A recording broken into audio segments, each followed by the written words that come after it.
မဟာဗောဓိမြိုင်ဆရာတော်မိန့်တော်မူတဲ့ကဘာတလွားမှာကပ်ဘေးမျိုးစုံဆက်ပြီးကြာရအောင်မဲ့အကြောင်းနဲ့ကပ်ဘေးကုံမှတိုင်းပုံကထွက်ပေါ်လာမဲ့မဟာလူသားအကြောင်းကိုတင်ဆက်ပေးကြပါမယ်။မဟာဗောဓိမြိုင်ဆရာတော်ဟာတော်တလင်းလာပြည့်နေ့မနက်မှာအာယုံဆုံးဖုံးပြီး၍နိုင်ဝက်ကအကြောင်းမှာဆရာတော်ကျောင်းသို့ဆရာတော်ရဲ့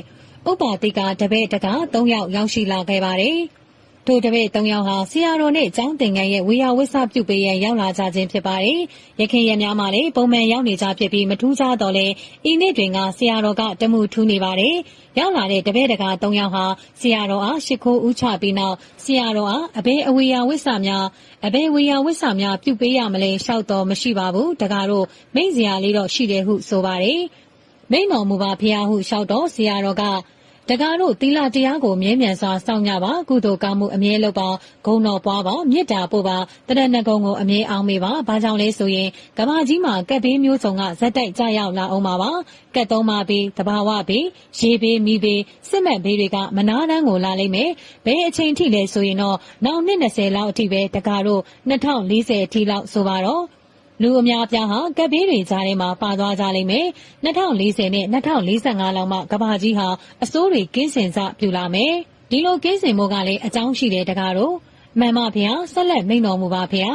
မုံတိုင်းပြီးရင်လေးပြေးလာတယ်မလားတကားတို့အခုလေ2040ကျော်လောက်အထိကက်မျိုးစုံကိုလှိမ့်နေအောင်ခံကြရလိမ့်မယ်ပြီးရင်ကမ္ဘာကြီးဟာအေးချမ်းမှုစတင်လာမယ်ဘာကြောင့်လဲဆိုရင်တော့စစ်မှန်တဲ့တရားကြီးထွန်းကားလာတော့မယ်အရိယာသူတော်စင်တွေလှိုင်းလှိုင်းပေါ်ထွက်လာတော့မယ်ဗုဒ္ဓသာသနာကြီးနေလောက်ပါမှာထိန်ထိန်သာတော့မယ်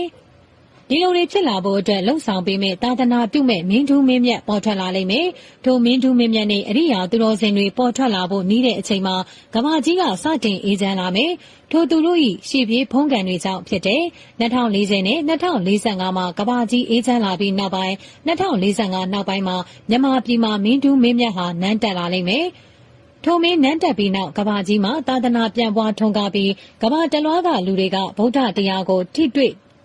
သိမင်းကျင့်သုံးကြပြီးရင်တရားထူးရမယ့်သူတွေများလို့အရိယာတွေအများအပြားထွက်ပေါ်လာကြတော့မယ်ဗုဒ္ဓဘာသာဟာကမ္ဘာအနှံ့ထွန်းလင်း၍ဗုဒ္ဓရဲ့တရားတွေပရိတ်ပဋ္ဌာန်းတွေကမ္ဘာမှာအတန်မဆဲတဲ့အခါကမ္ဘာကြီးဟာဂေါရမဖျားပွင့်တဲ့အချိန်ကာလကလိုအေးချမ်းသာရတော့မယ်တကားတော့မြန်မာပြည်ဟာလည်းရုပ်ပိုင်းစိတ်ပိုင်းချမ်းသာကြွယ်ဝလိမ့်မယ်။တိုင်းပြည်ကဥစ္စာဒဏတွေအရှင်အပေချမ်းသာမှာဖြစ်တယ်လို့လူလိမ္မာများစွာပေါ်လိမ့်မယ်။ဖျားစီတွေလက်ညှိုးထိုးမလွယ်ရှိလိမ့်မယ်။ပြည်တွင်းပြည်ပကယဟန်တော်တွေအရိယာသူတော်စင်တွေဟာမြန်မာပြည်ထဲမှာဖွေးဖွေးလှုပ်ပေါ်များလာလိမ့်မယ်။ကြားသိရတာဝမ်းသာပါတယ်ဖျား။တပည့်တော်ကိုတခုမေးလျှောက်ခွင့်ပြုပါဖျား။ဒီမင်းတို့မင်းမြတ်ဆိုသူကမွေးဖွားပြီလားဒါမှမဟုတ်ရှိနေပြီလား။ရှိနေရင်ဘာကြောင့်မပေါ်သေးတာလဲဖျား။